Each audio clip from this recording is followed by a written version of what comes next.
All right. I am so excited to be here. This is a panel discussion on Maori sovereignty. And I have three incredible guests. I have Simon Barber, Maori sociology lecturer at the University of Otago. Otago? Otago. Otago, yeah. Otago. Sorry. And I have Gabriella Brayne, a Maori and Samoan undergraduate law student at the University of Auckland.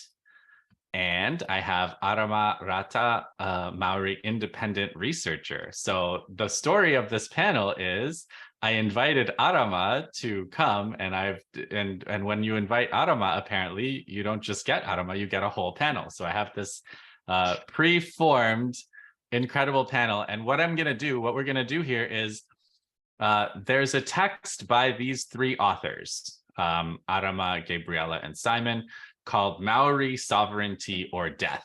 And the text is itself a discussion taking off from a previous text, a collection of essays that I also read in preparation for the show, called Maori Sovereignty, a 1984 book by Donna Awatere. Awatere, sorry. Okay, so by Donna Awatere. So we're going to talk about both the text Maori Sovereignty or Death and the 1984 book by Awatere, Maori Sovereignty, today. And the thing is that you have this jumping off point in your text, which is about like something that if a lot of listeners to the show are in Canada, not all, actually the majority of them are in the US, believe it or not, but there's a plurality in Canada, and a lot of us followed the story of the convoy, the trucker convoy, last winter. And the trucker convoy, which was against vaccine mandates, but then like kind of became a bigger thing. And it became a bigger thing in Canada. They kind of hung out in Ottawa for a good long time, and their demands and politics kept kind of expanding in a kind of incoherent, but I think fairly right-wing direction, ultimately.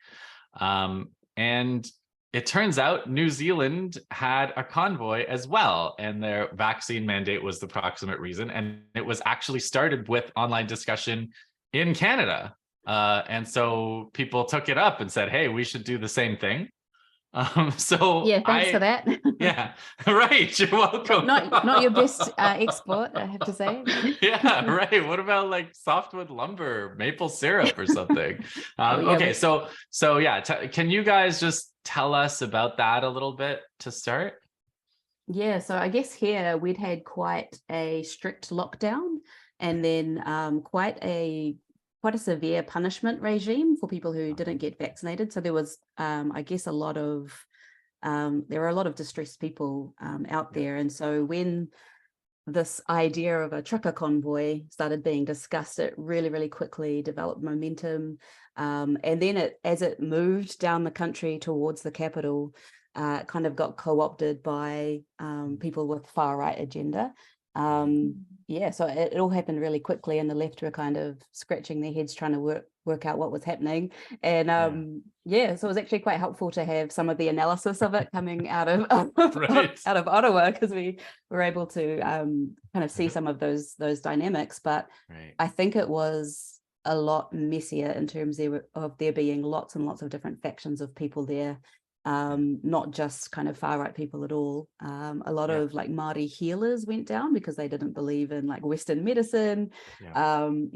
Just such a diverse range of people were down there. None of them, many of the people there didn't really believe the press or those of us who are trying to say you can't be at a protest next to these other groups who are blatant white supremacists and stuff. So it was quite a difficult phenomenon for the left to get their heads around.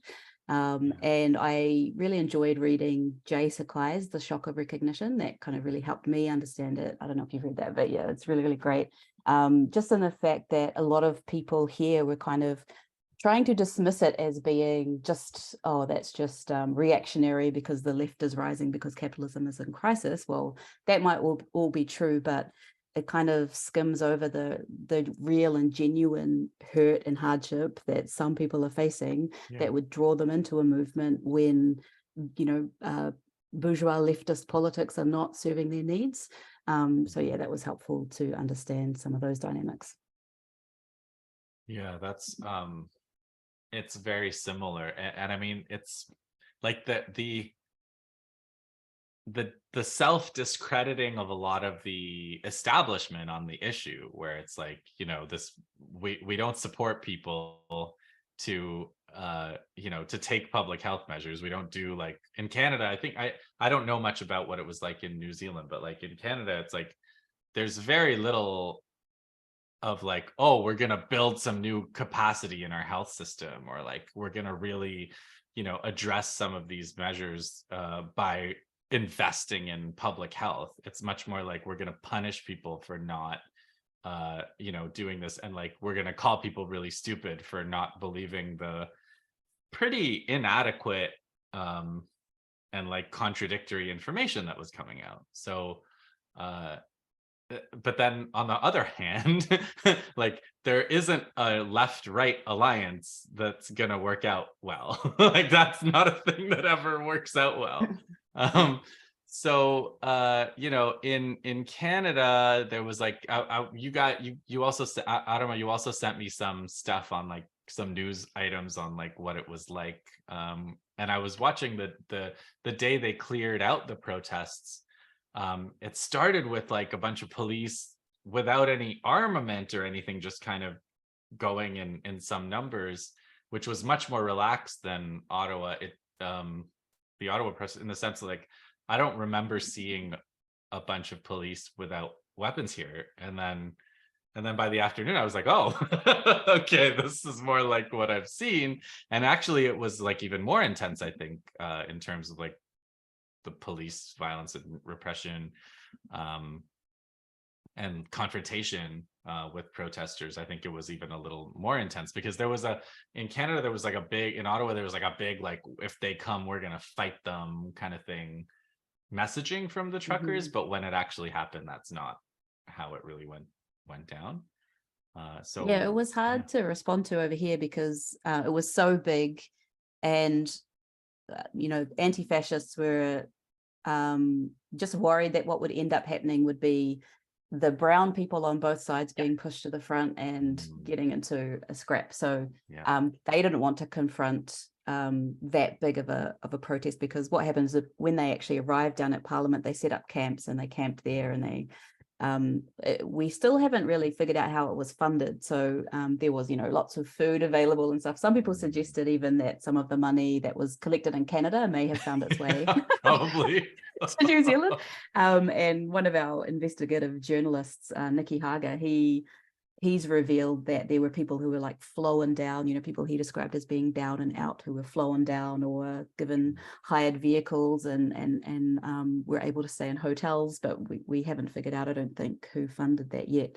But yeah, so it was interesting. They were down there for a long time. There were a few attempts by the police to kind of move people, but there was a real reluctance to use force. Even they wanted to clear some cars away, but some tow truck drivers didn't even want to get involved because they were worried about violent reprisals. And so it was interesting, because we started to hear people on the left even calling for the police to move in and clear them, which is so bizarre. So it kind of just like threw everyone's compass off. And so then on the final day, when they actually cleared people, it was so bizarre to actually be in a position where you wanted that protest to be over, but it's still awful to see that level of violence. So there was rubber bullets used. I mean, this type of thing doesn't happen a lot in New Zealand, so this was a huge deal for us.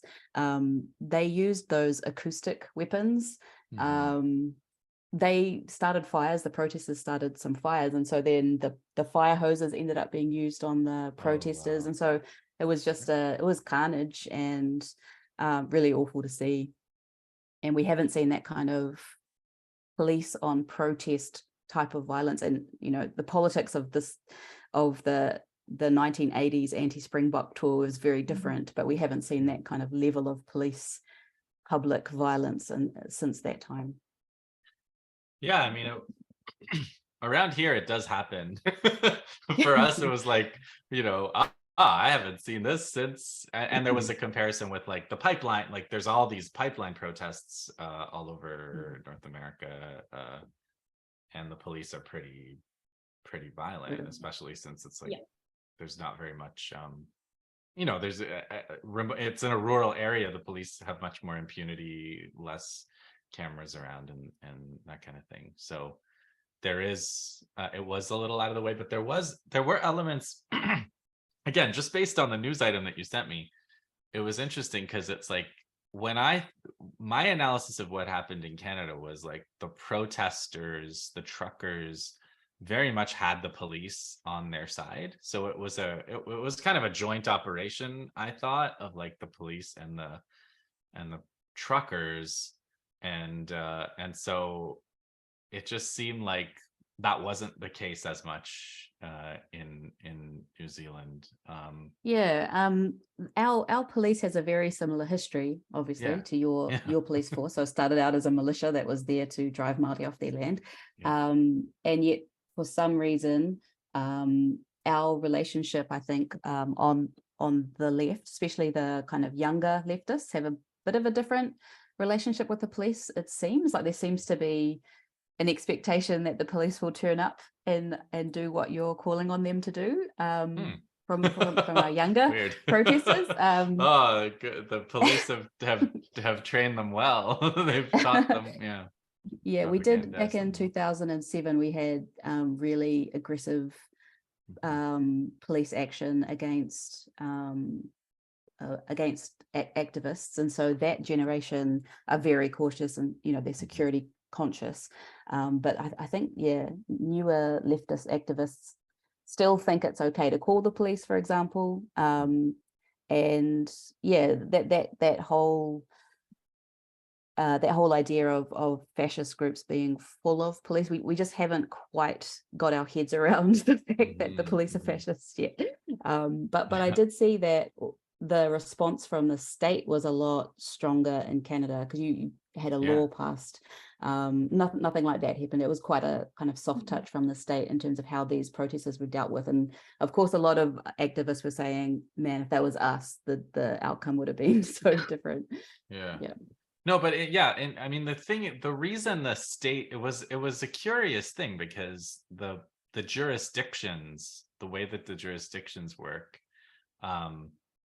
Ottawa is in Ontario, so it's like sort of the provincial police and the city police jurisdiction, but of course Ottawa is the seat of the federal government, and their target was the protesters' target was the federal government, but the provincial and city police didn't really want to do anything. So the federal government didn't have that, like, so they started doing things they could do, which included like changing the law and going after them financially. And then the people, I don't really think, I think the trucker protest would still be going on, except that the people in Ottawa got really sick of them. They kind of wore out their welcome with the people in the city, and the people in the city started to harass them and kick them out and like threaten their trucks and stuff. And then the police were like, no, we can move them out. We can move them out. We can move them out. So it was sort of like a fear of people taking it out of the initiative, out of the police hands, whereas it doesn't seem to have gone like that. One other thing to say on that is just you're quite often making fun of Canada for copying really bad ideas from the US, but not even being able to get those right. Yes. Well, we do that to Canada, so we wanted it to be a trucker convoy. It's like you take a photocopy of a photocopy. It's like, oh gosh. Yeah, keep going. Yeah, so ours was supposed to be a trucker convoy, but we couldn't attract enough truckers, so it ended up being so it was a freedom convoy instead. Well, the trucker, I mean, again, it's interesting because the reason they were able to get truckers to do this was because truckers are like owner operators, right? Like the truck drivers in Canada didn't support it because they're Yeah. like, they're usually like from South Asia or Central Asia or like, different. So they're not into like this white freedom exactly. Like it's a little different. It's like a different idea for them, but it's not like me and my property and my truck and like my road, right? So I don't know. It's interesting because the truckers are not working class, like they're owner operator. So it makes sense that you might not have been able to find too many of those people, depending on the political economy of trucking, where you live. Yeah, we definitely did have lots of like, tradies that were part of that. Yeah. Okay, so your text. So just to go back to your text, because you kind of opened with this, like it's this connection between these things that happened and like, and then this 1984 text about Maori sovereignty. So like, I kind of wanna like let you guys make that connection because how do you go from an analysis of this protest, this kind of like incoherent protest, to like this protest is actually a sign of the importance of Indigenous sovereignty? Yeah, so actually prior to the Parliament protest, as it's called these days, there were a few other protests that had like QAnon elements that had, just conspiracy theory. And one of the things that we noticed was our sovereignty flag flying in these protests next to pro-Trump signage. And that was kind of a moment where we were just like, whoa, something's happening here that we don't quite have our finger on. And so that's when we kind of kicked into gear and started to try to understand what was happening there. And then when this Parliament protest occurred, we didn't have to wonder anymore because it was all just very, very visible. But I guess a lot of the research that we've seen recently hasn't dealt with these issues, and it kind of like you had to go back to Donna Awatere's 1984 book to understand some of these dynamics, but it's rooted in a much deeper history, of course. Yeah, perfect. Let's go back then to that essay and to that book, because the book is like, I thought that Donna Awatere's book was amazing. Like it was so refreshing. Like it's just such a really, like she's just so frank about everything. And so the first essay in it is from 1982, and it's called The Death Machine. And it's basically like an analysis of how colonialism works. And again, like I'm always struck by differences between, subtle differences, because it's a very similar process. But like Canada has all these treaties, and they're each one kind of exploitative, where the state makes a treaty with an individual, First Nation, and then they obviously don't fulfill the treaty, and they like claim the land. And in New Zealand, it's like there's one big treaty, but in the same way as like in Canada, like the Indigenous people never surrendered. So like there's a lot of analysis where First Nations are like, we did not surrender the land. The treaty does not constitute a surrender. There's no surrender. And that's like that's a big theme that Donna Awatere takes up in the book. So I let's talk about the death machine.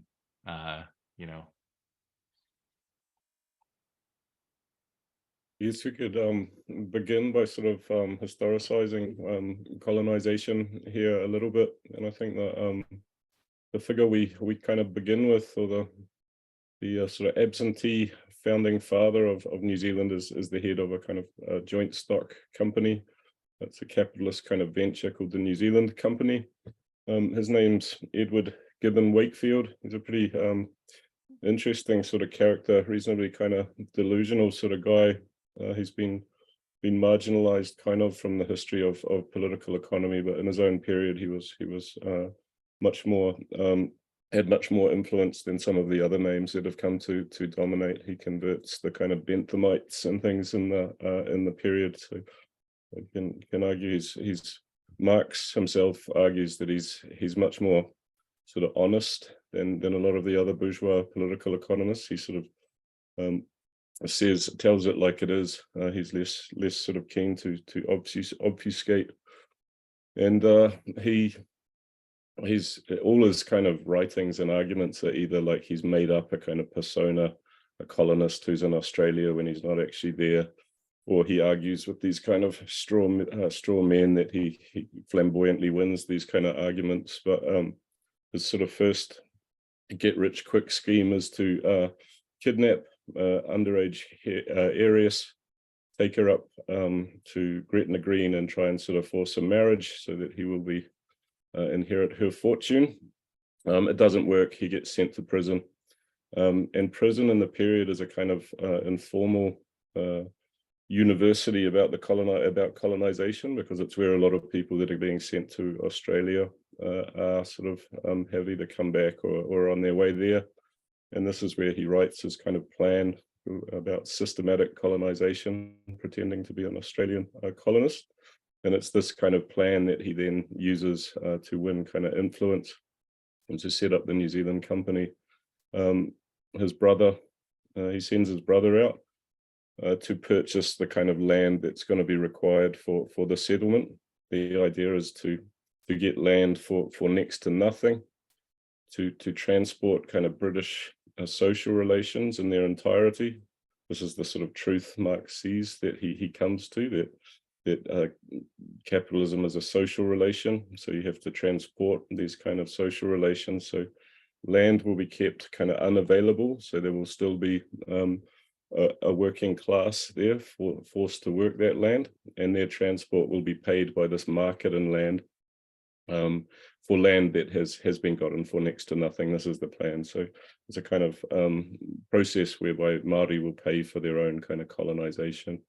And this is why it kind of takes on, why it's politically kind of compelling.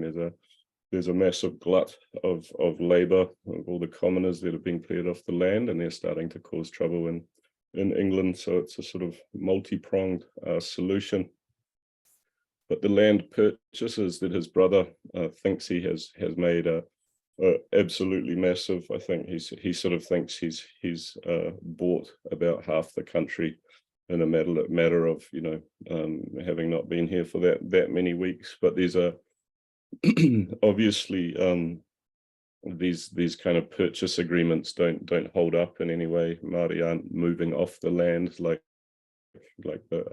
they think the Colonel Wakefield thinks they should be, and there's settlers arriving, and it's these kind of the frictions and struggles by Māori to kind of maintain their land in this period means the Crown kind of intervenes.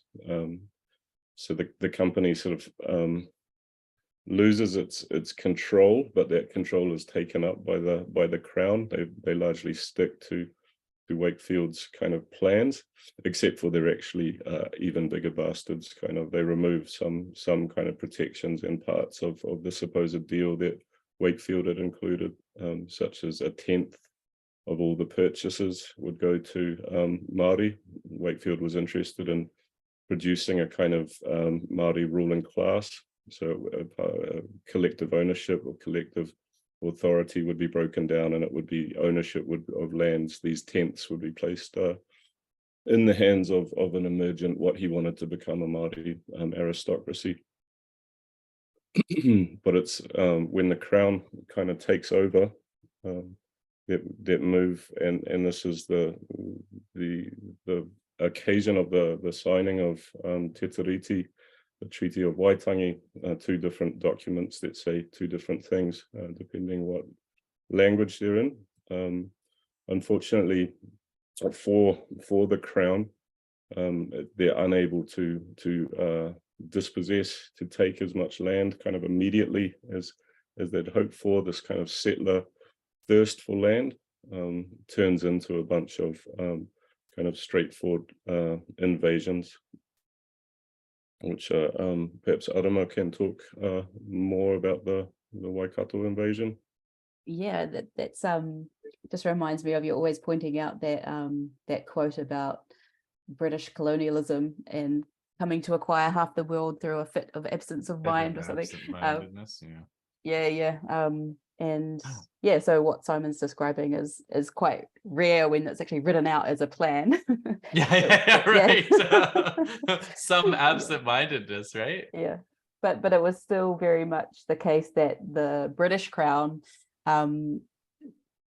did this whole like performative reluctance to intervene that they always do. And so when all of this was taking place and this corporation was buying up land, and the British Crown was like, oh, we don't want to go there, but out of humanitarian concern for these poor natives, we better go and annex the whole country.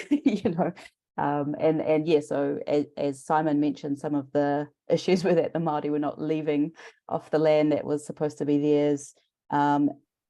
And so that's where we had battles take place from within 2 years of the signing of the Treaty of Waitangi, and they never really stopped until the 1880s. So yeah, and you've covered that quite well, I think, in your civilization series. So going from skirmishes with militias, local militias, or local fascists, if you want to use Cezaire's word for them, to imperial war. And I'd be really interested to see how the events in 1857 in India might have impacted our history here, because by the late 1860s, the Crown were no longer willing to send imperial troops. So the battle then turned to like guerrilla warfare and then passive resistance. There was demographic swamping taking place as well, strategically as the quote sole alternative to a war of extermination. And yeah, we had that once kind of Maori sovereignty was seen to be usurped by the Crown. That's when they implemented their white New Zealand policy. So prior to that, as long as you weren't Māori, you were welcome. But once they'd shored up sovereignty, they then closed the door on quote racialized aliens. And that was in 1881, which I think might have been the year before the acts were passed in Canada to restrict racialized people there as well. So, these histories are very closely aligned. Yeah, the Chinese Exclusion Act. There was a specific Chinese Exclusion Act. I think it was 1884, I want to say, or 5, but yeah, I mean.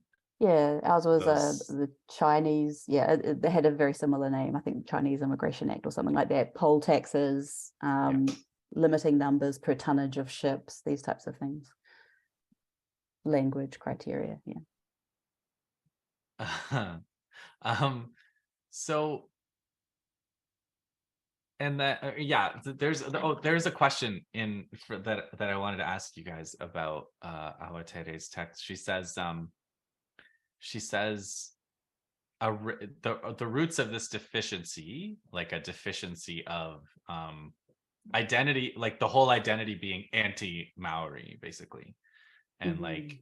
She says, this is a racial past based on direct obsessive ties with Britain, which have not to this day been severed. So would you say that like there's still an obsession with Britain, or is it like more American or like, because here Canada is like, we don't know whether to be obsessed with Britain or America, but like for the most part, Canada's chosen the USA. Like it's like we're gonna be the USA.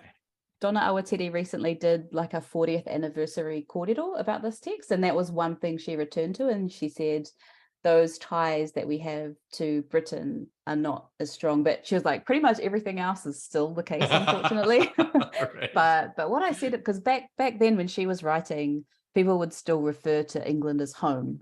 People who had never set foot in England would still refer to it as home. So that was one aspect that she had seen change a little. But I knew I was going to be able to talk about AUKUS. With Brexit, they're now like trying to sneak back into our DMs kind of thing, that ex-boyfriend, and you're like, fuck off. So they're trying to like special relationship. Do a victory lap. I was going to say too, there's an awful lot of sentimentality at the moment in our media about the bloody coronation, dare I say it. Oh, Oh, God. I really didn't want to bring mates. this up. Like, nobody needs to be reminded. The sword of about destiny, the stone of the ages, the rock of magic. Oh God. Yeah. Good stuff. Ella, can you tell Tragic. everyone about your mate's plugin thing? Oh yes, my awesome mate Hamiora Bailey, he works for like an advertising company, and so as part of like their sort of organization, he came up with this idea that to like it's like a plugin that you download onto your like Google Chrome browser that blocks out all of the kind of like news gossip about the royal family and the Oh my coronation, God. and replaces it with Indigenous news. So if you actually sort of Oh. download the extension, you can like see, like, I don't know, if you're scrolling like through The Guardian or something, literally these black lines will start to appear. Redacted. Wow, that's And like another sort of article will be superimposed over it. It's really cool. I love it. I love it. It's a good use of programming chops for sure. And then, but Arama, you also wanted us to ask Gabriella about Maori sovereignty movements in the 60s, in the 1960s. Oh, did you want to just bring us up to date with kind of the movements, that sovereignty movement, and when that started to kind of kick into gear? Yeah, so I mean, like, Maori resistance to colonization has obviously been a movement since day one. But yeah, so like the 1960s in particular were quite instrumental for mobilizing around like the particular sort of issue of the Treaty of Waitangi. And so you had Ngā Tamatoa who were sort of creating or having all of these protests on Waitangi Day to basically speak about how like the Treaty of Waitangi was a fraud. And there's a lot of like really complicated, well, not complicated, but complex debate around it, because we talk about the Treaty of Waitangi as an extremely distinct text from Te Tiriti o Waitangi. And it all kind of comes down to this whole sort of conversation of sovereignty. And so if you actually look at Te Tiriti o Waitangi, or what our tipuna signed up to, essentially, like sovereignty was never ceded, and our tino rangatiratanga was meant to be upheld within the constitutional fabric that was envisioned. And so, yeah, it's quite interesting. And I think one of the big sort of takeaways for me with Donna Awatere's text is this whole sort of notion that like colonization has not ended, and we also need to be really sort of aware of the insidious ways in which colonization sort of changes face a bit, or how the Crown sort of like kind of co-opts liberal diversity politics, for example, but the same kind of like violent colonial power structures remain. And so with all of these like protests that were happening within like the 1960s onwards, it was really, really like monumental in sort of holding the Crown to account for treaty breaches. And so you had the establishment of the Waitangi Tribunal and further protests since its establishment to really sort of change the kind of conversations that were happening within the space. And because the Waitangi Tribunal is pretty much like a permanent commission of inquiry into Crown breaches of the treaty. But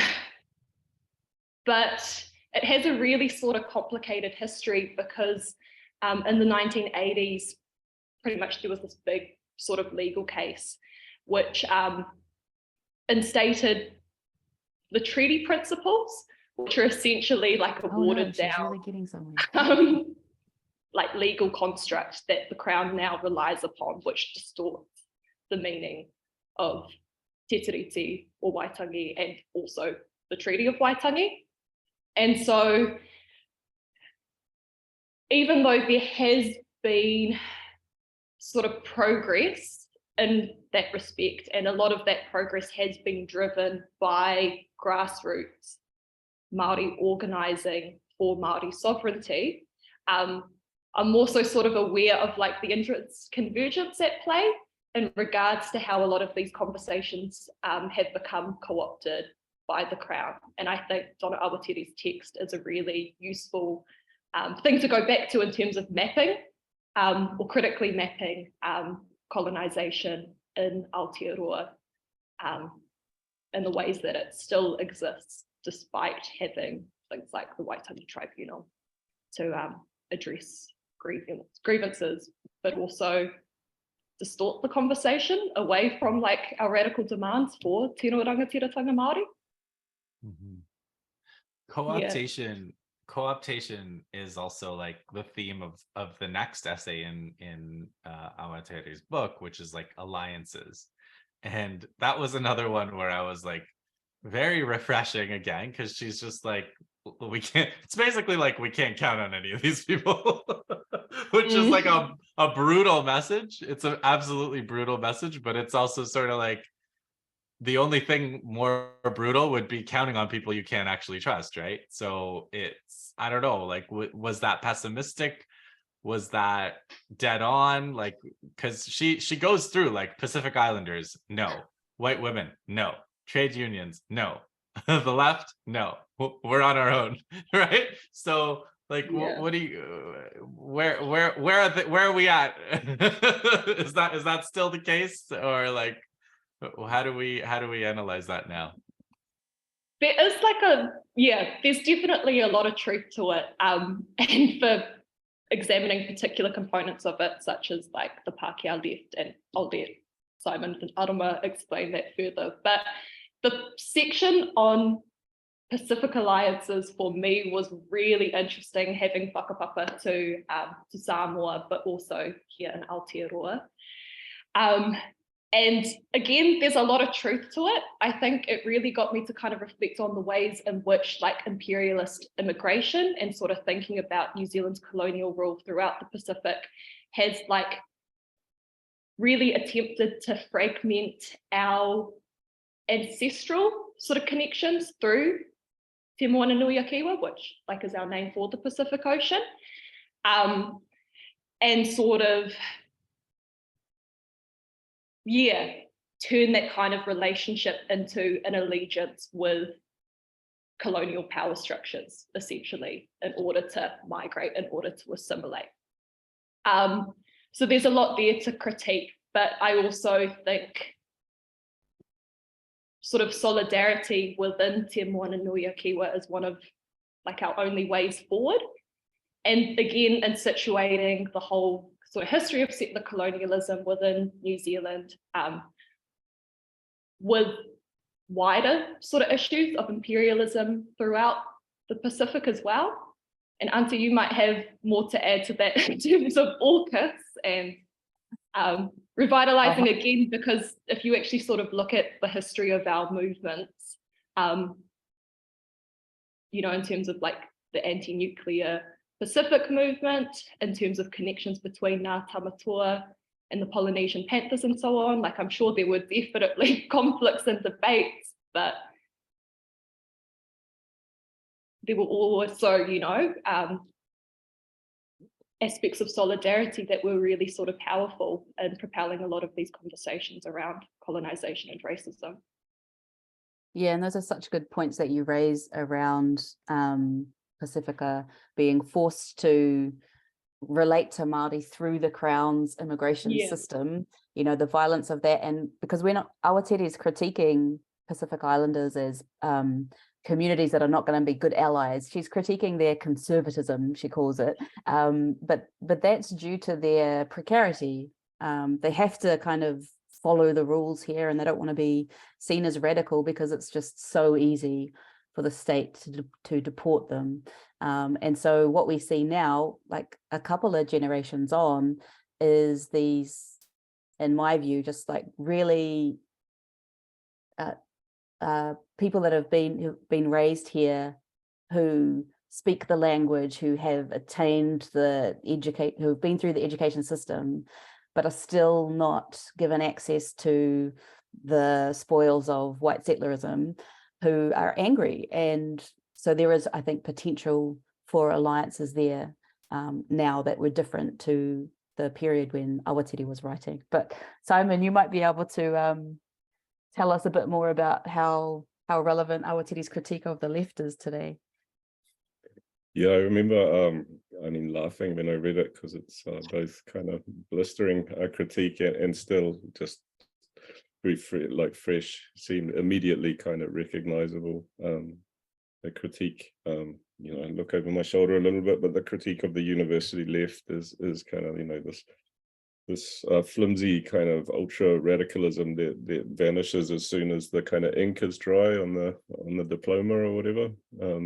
So I think, is still reasonably kind of cogent sort of critique, I think, as well as even can apply to Awatere herself a little bit with her own drying ink. But the other sort of side of the left, I think that this is, the other kind of option is this kind of stodgy Trotskyite kind of very white left, in which the Maori sovereignty is always secondary, can only be secondary to this struggle against capital. It's kind of like, you do this with us, and then after the revolution we'll come and have a look at your problems or whatever. So you see, it kind of ignores, I think, in the 70s, for Maori struggle, always understood, sort of drawing from the US, from the Black Panthers and elsewhere, this double form of oppression, always a kind of two-step of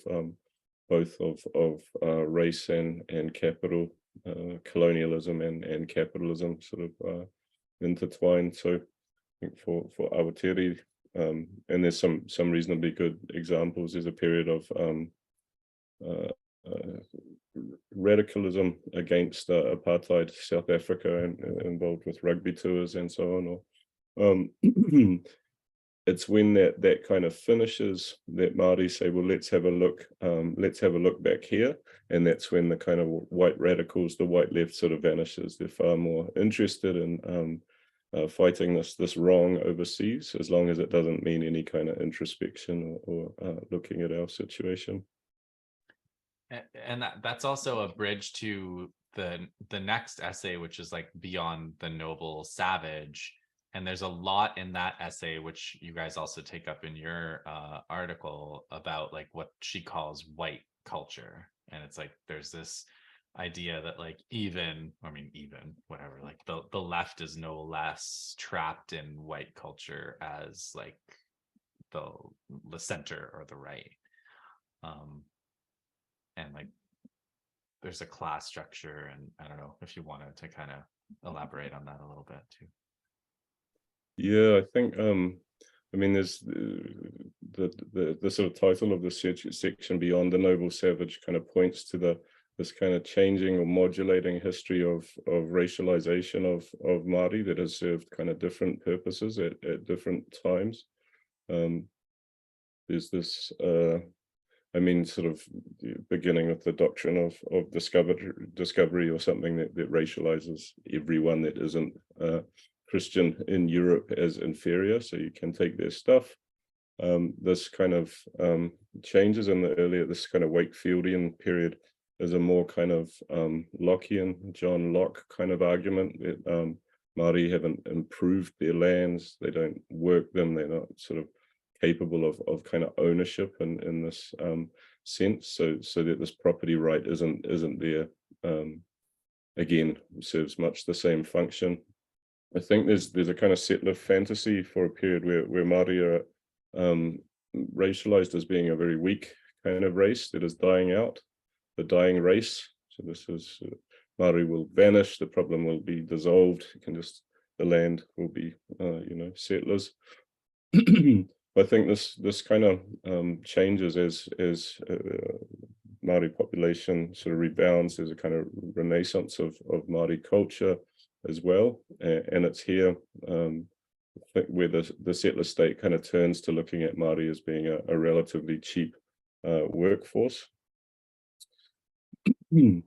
and it's here this kind of process of racialization works to hold Māori at the kind of bottom of the labor hierarchy. It's really so we can say with someone like Jody Malamed that capitalism is racial capitalism, and that it requires these inequalities, these imbalances in order for it to function, and it's race that sort of enshrines these inequalities along the lines of so that it can kind of fix class and race, or fix class in place by using the kind of racialization. Here, I think that's when these kind of the white, that class is kind of cut by this vertical line of kind of race. So you see white solidarities, that white workers choose racial solidarities over those of class. Okay, last question before we get back to your article by you three, which is like the strategy that Awatere gets to is something she calls exodus. So it's like, or withdrawal. So the whole idea is like, we've kind of got to go our own way. We can't fight to try to carve out a space in this system. Like, no matter what we do, it's not gonna fulfill our goal for sovereignty, right? So I mean, what do you think of that? Because like it's definitely a good argument. You know, it has things to recommend it, but you could also imagine, you know, fighting for sovereignty in a different way. Like there are always different ways. So how does exodus, like, how did you guys understand exodus and like as a strategy? Because unfortunately I have to go really All right, you soon. get the last. You I'll get the leave a first couple word. of sentences Yeah. and then I'll let the rest. Give us some Easter eggs before you have to go. Nah, this is where I really feel like you're gonna do an exodus. You're gonna talk about exactly. exodus, and then you're gonna do an exodus from this chat. Beautiful, so poetic. Well, I think this is really where the power of Maori sovereignty comes through as an abolitionist text. And I think this is why it is so refreshing as this like incredibly strong reminder for why abolition is our way forward. And I mean, like abolition, like often when we sort of bring it up in community conversations, it's a pretty sort of full-on term and insinuates a lot of kind of destruction. And, you know, necessarily too, it's about literally sort of abolishing colonial power structures in their totality. But in order to reimagine and like envision anew. And I think, yeah, sort of navigating like these colonizing realities and so on, we kind of, it's easy at times to kind of lose sight of the visions that our tipuna or our ancestors sort of had for us, moving into worlds beyond colonization, beyond colonization, beyond capitalism, beyond oppression and beyond violence. And yeah. So there. That's me. Oh, thank you, Nice. You were great as always. Oh no. Yeah, I'll let you guys carry the conversation about necropolitics and stuff like that. I'm excited to see where that ends up. That's my big passion kaupapa, but yeah. I'm so sorry, I should have known. No, we were glad to have you this long, right? What's that? Sorry? We were glad you were here for this long. Yeah, we took up, yeah. Excited to listen to the rest of the second half of it though. Yeah. Okay. Oh, take care. Thank you so much. Thank you. Thank you too. Okay. So let's continue. we are fewer, but we will continue. Our hearts will carry on. Yeah, let's get back to your essay, because I think we're ready now. We've gone through the book.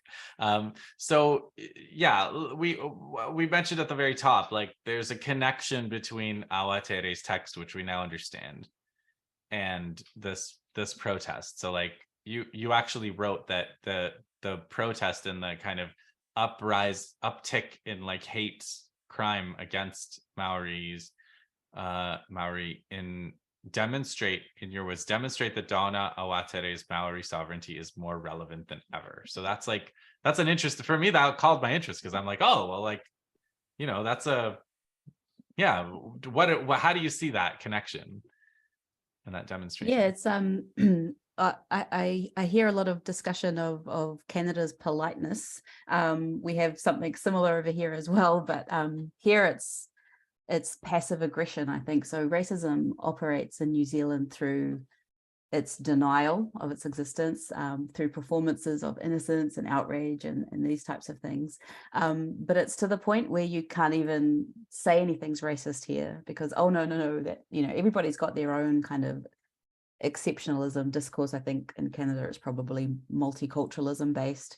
Here it's treaty-based exceptionalism. So, oh, no, we're not racist because we have the treaty, and we don't have races here, we have ethnicities.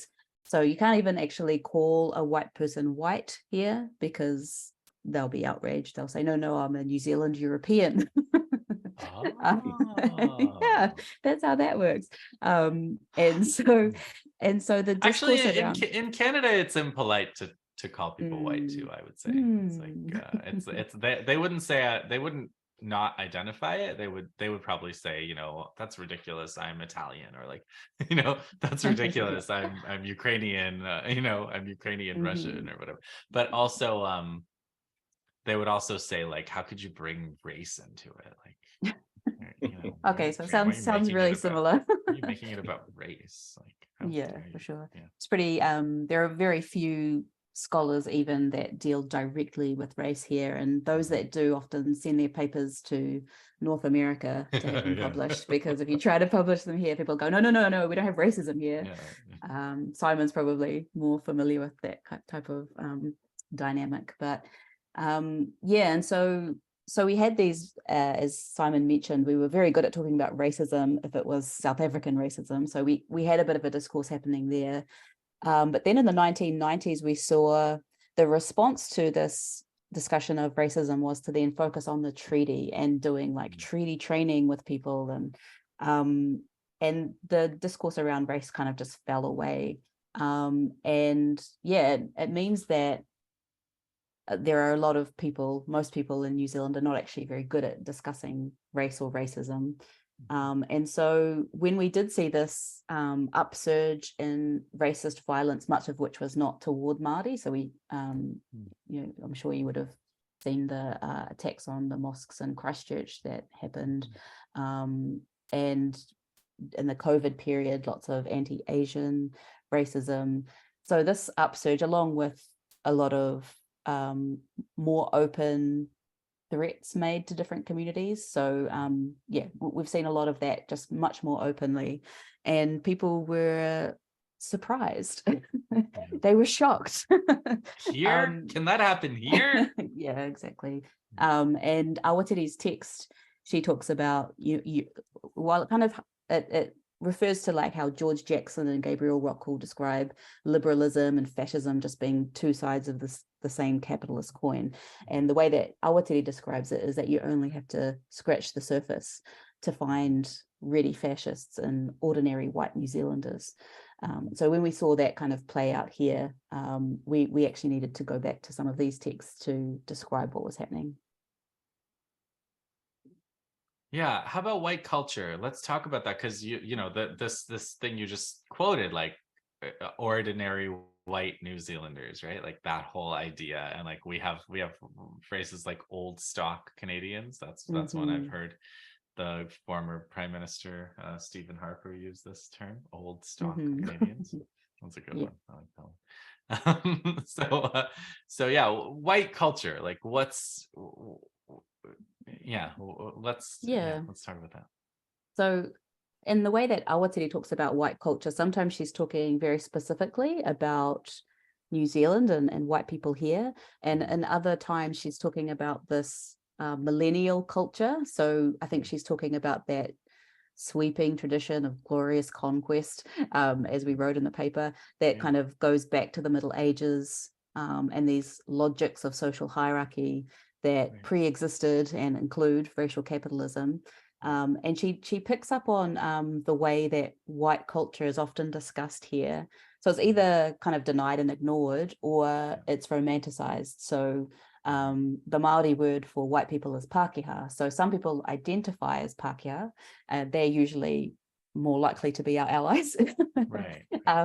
Those who are not our allies think that it means something derogatory, and so are also offended if they're called Pākehā. But a lot of the, there are lots of academics who have built their careers talking about being Pākehā and their relations with Māori, as you can imagine, and their understanding of it as though it's this identity that emerges through a relationship with Māori. I take on this term of being Pākehā. I acknowledge that this is my place in the world, and I exist through this relationship with Māori, which is, it's nice as an aspirational identity, I guess. But what Awatere brings forward is the fact that this culture, whiteness in this country, is forged through violence against Māori. It's forged in confrontation with Māori, and it was the settler desire for land that united them. So before that, they would have been racist towards each other and probably had lots of scraps over in Europe. But when they got here and they fought together to acquire Māori land, they suddenly formed this identity together. And, this goes to the work of people like Eileen Moulton Robinson, who talks about whiteness and possession. And I love that W.B. Du Bois quote, "Whiteness is the ownership of the earth forever and ever, amen." And that's what whiteness means here. Yeah. The whole earth, right? I mean, the race, denial of race is like, you almost, it's easy to be sympathetic to it, because obviously race is ultimately like a made up thing. It's not a real thing. But like, when you think of how much the British imperialists and American race scientists like gloried in white race, and like talked about how the white race had the duty and responsibility to conquer the whole world and like murder all these inferior races and everything, and now they're like, no, it doesn't exist. It's like, how did you get here then? Like, why is it called New Zealand then? Like, why is this town called Auckland then? Like, what do you mean?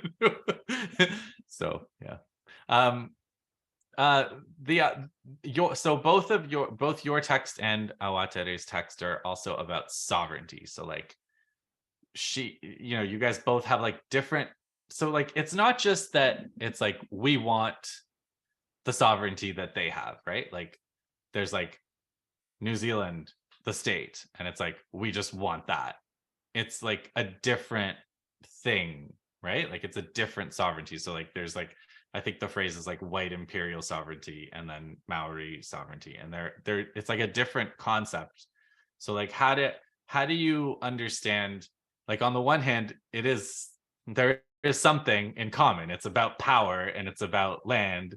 So like, it's not just like our sovereignty is like, a state of mind, like sovereignty, but it is also a different notion. So like, how do you think about those different sides of sovereignty, or different aspects of it?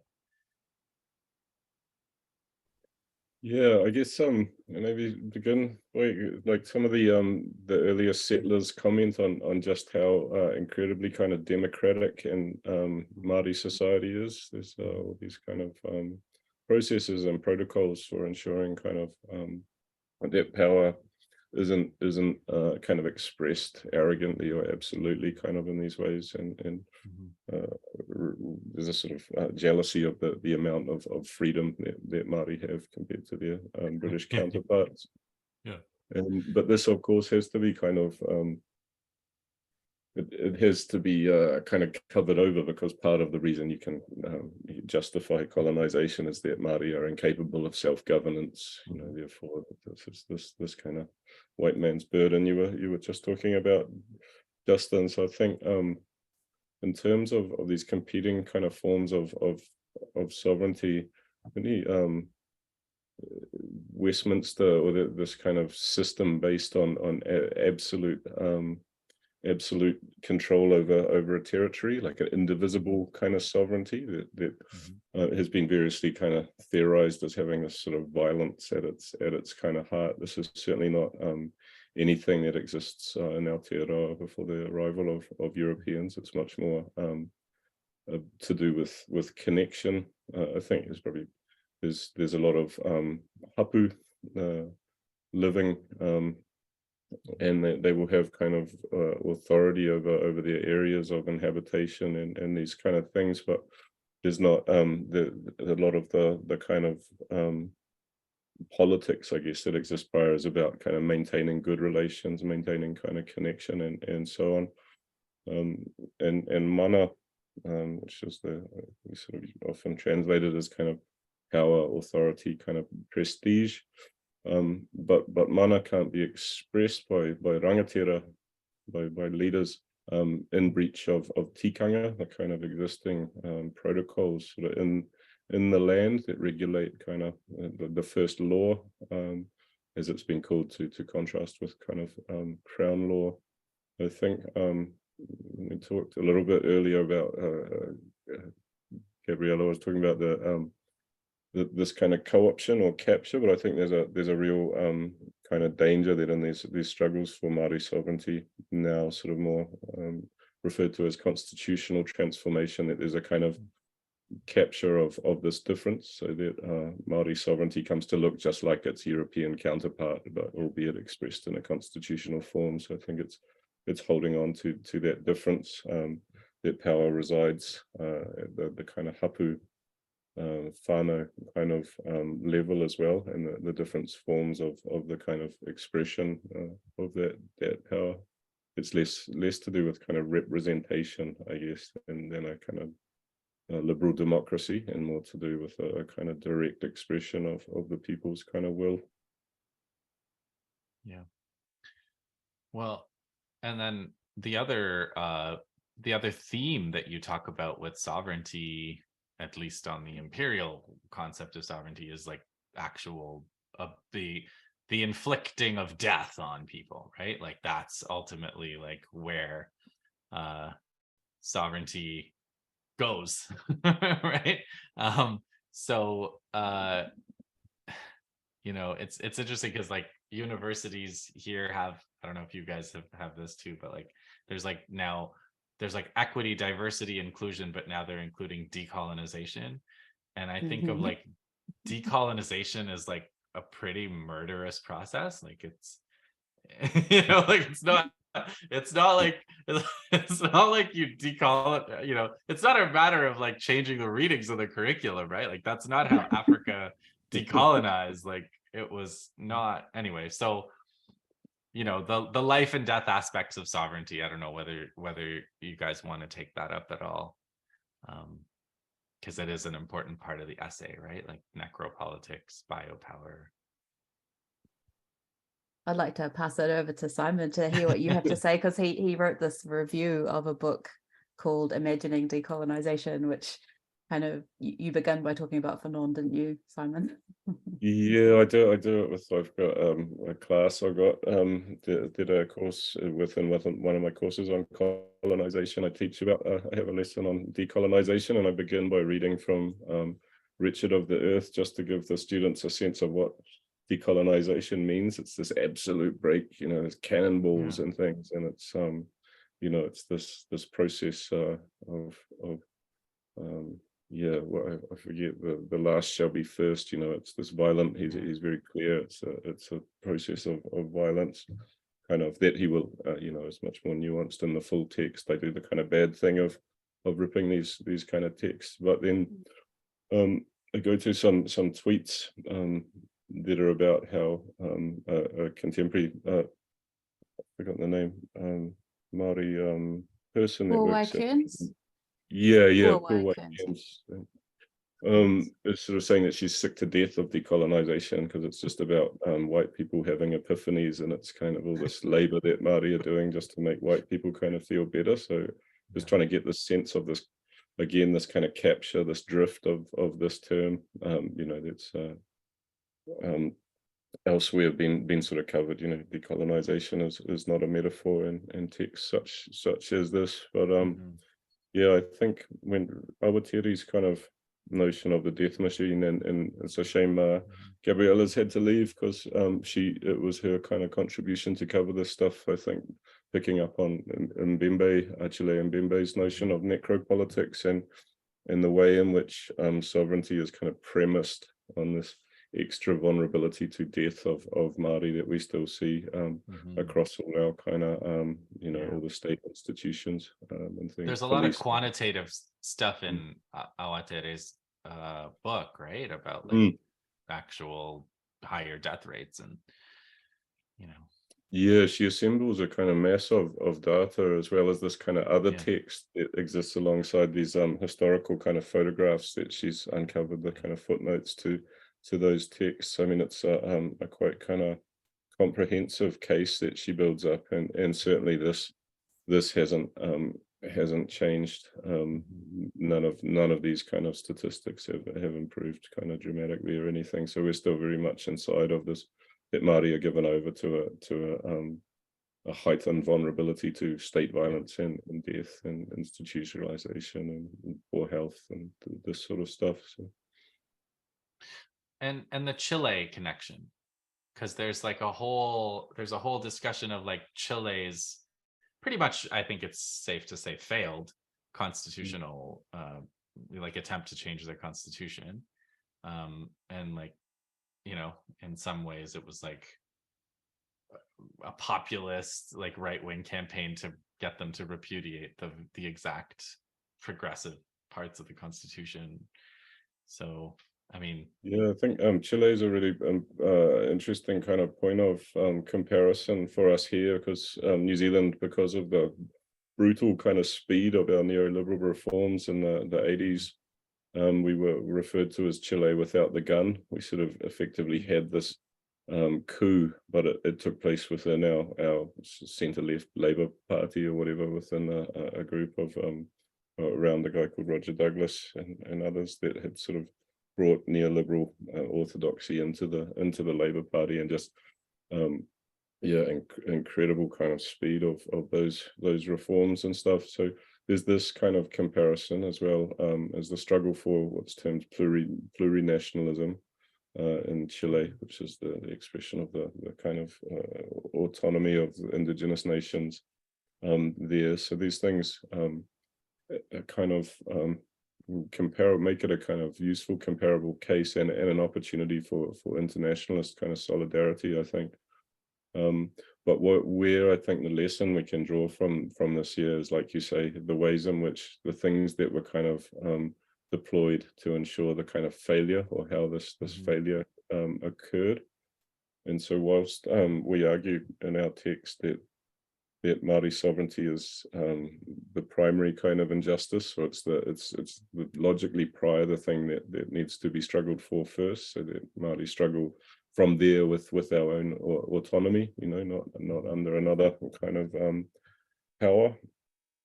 But then this doesn't kind of let us off the hook from a struggle against capital, because the ways in which these kind of twin pincers or whatever, one is disciplining by capital flight and so on, the way in which the state is reliant on kind of the revenue it draws from capitalist accumulation, and it's sort of there to ensure the kind of future prospects of this capitalist accumulation. It relies for its legitimacy on this. So if this is threatened, then you're likely to get a kind of reactionary shift imposed sort of by capital.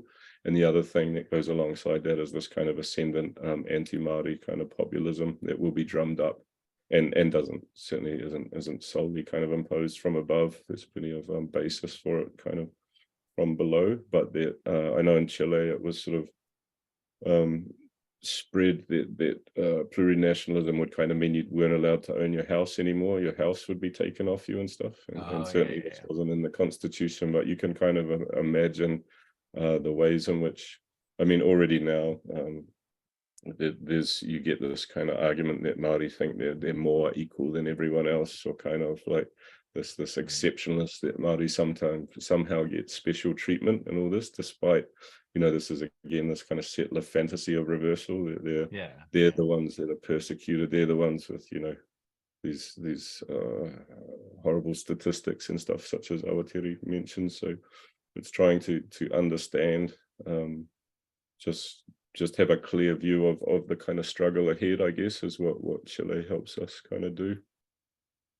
Yeah, they live in fear that someone might do to them what they've done, right? That's like the worst. Their worst fear is like, and like even the mention of it is like some form of like abuse to them. Like, so okay, so last question, because we've kept you from your day. Sorry, my mind is not computing the time zone thing, but you guys are gonna go have lunch soon or something, I think. So last question is basically just like, because you have your text and we have Donna Awatere's text, it's like, what is it that, you know, ultimately it's about sovereignty, and it's like, what do you guys feel like needs to be updated? You know, clearly we need to go back to that text, and we need that text, but like, what is it that, you know, besides the fact that there's less worship of Britain, what else needs to be updated for us to, you know? Yeah, I think that that move away from the UK that is happening nationally is also important in terms of thinking about where it is that Māori should be looking for support in this movement. And gosh, with this pivot to Asia that we're seeing from the US, and the geopolitical power dynamics in the world right now, in some ways should compel us to rethink our alliances, especially as Māori. And if we think about the context when Awatere was writing, that was kind of at the tail end of at the peak part of the nuclear free and independent Pacific movement, which might not be that well known around the world, but it was actually hugely significant in this part of the world, and actually posed a massive challenge to US imperialism that we're only actually beginning to fully understand now, because documents are being declassified, showing that just how much the US cared about having dominance in that area, like most places, but there was a real strength that we had that we could draw on, because our place in this part of the world, our understanding of, you know, if we think of, like, you know, the way that the West thinks about claiming territories and ownership and those types of things, well, our claim to sovereignty is pretty hard to dispute in this part of the world. And although we've been divided from one another through these different imperial regimes, that is the source of our power. That is where our future lies, in my view. And so with the discussions that are happening at the moment, our decision makers some of them are very keen to get involved with AUKUS. I see you are thinking about some new nuclear submarines, and it kind of reminded me of your episode in Civilizations talking about the German and UK water, the arms race with the dreadnoughts. Well, unfortunately, it's just very similar now. And instead of being sucked into these types of old world alliances, we should be thinking about how that shift in power actually provides an opportunity where we might be able to get some massive change in Aotearoa without just then being soft-cooed by the US, if we have this other kind of balance that might be able to secure our ability to have sovereignty in the way that we wish to express it. I think that's amazing. there's a kind of yeah, I mean, I read this book as a younger man, and it kind of, you know, set my head on kind of fire. It's this blistering kind of text. It was a massive kind of eye opener. But then subsequently came across a criticism of it by Evan Poata Smith, Maori sociologist, and he takes this sort of line. That this is he uses a distinction from some of the Black Panthers between cultural revolution and political revolution. I think I'm trying to remember, but for him, the struggle against race and colonialism and capitalism as a double thing, this kind of falls apart and is replaced by this more cultural nationalism and this empty sort of critique of white culture in Awatere's text. And I think maybe there's in some ways this gets at something, but still sort of misses the point. Like I think we found in the process of writing this that actually Awatere's notion of white culture is a more expansive thing to get at this double movement itself. But I do think probably we have a language now, you know, via thinkers like Cedric Robinson and so on of racial capitalism, that we can probably be more specific in the operations of what we're talking about now. And yeah, I guess part of that is this historical production of whiteness as this category that it defines itself through exclusion of others, this inherent kind of violence to it. So I think there's the possibility, even this tiny little glimmer that Pākehā has as a term for something that might become a kind of relational kind of identity that is much healthier than whiteness. Yeah, but involves this dismantling of the infrastructure of whiteness, this kind of the way it operates to secure kind of privilege and fix racial hierarchies in place. I think so.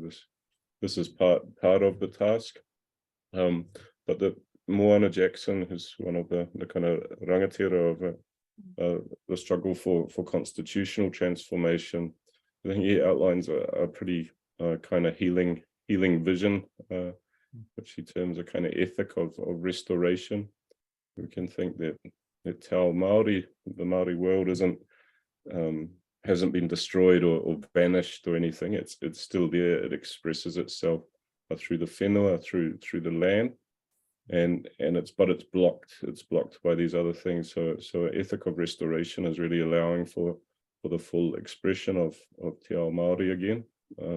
And I think this is you know, this is something that is healing for both sides, and that it will reduce this kind of violence inherent to whiteness that is damaging to white people as well. Wow. I think that was a really good panel.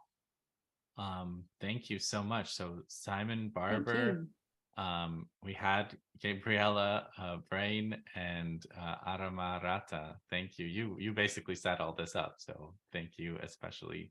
Yeah, Thank cheers, you. Justin. It's nice to meet you and cool to get to hang out and chat. Yeah, really, really good. Yeah, I'll stop recording before I